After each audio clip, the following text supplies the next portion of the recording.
Sosok dua siswa SMK selamat dari penembakan polisi di Semarang, bukan gangster, kerap bantu orang tua jualan.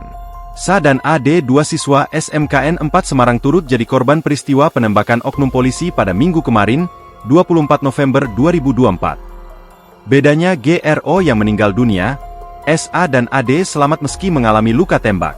Ketiganya diketahui merupakan teman satu sekolah. GRO tercatat sebagai siswa kelas 11, jurusan teknik mesin. Sedangkan SA kelas 11 jurusan teknik tenaga listrik dan ED kelas 12 jurusan teknik tenaga listrik. Ketiganya dituding polisi masuk kelompok gangster.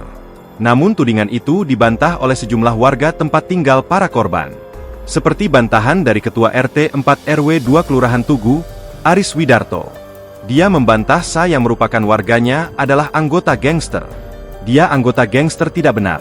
Katanya Selasa, 26 November 2024, melansir tribunjateng.com.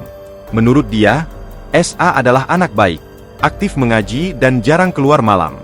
Dia juga aktif membantu orang tuanya berjualan kerupuk keliling. Ayahnya sopir, ibunya penjual kerupuk, bebernya. Alibinya itu diperkuat oleh sikap Sa di kampungnya yang tidak pernah terlibat kenakalan. Tidak pernah terlibat kenakalan di lingkungan sekitar, ungkapnya. Hal yang sama diungkapkan warga di lingkungan tempat tinggal AD. Para warga heran AD malah disebut gangster.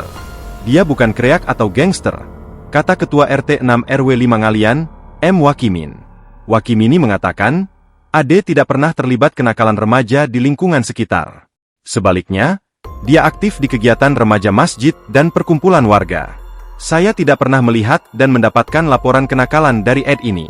Dia hidup seperti remaja pada umumnya, ungkapnya. Download Tribun X sekarang, menghadirkan lokal menjadi Indonesia.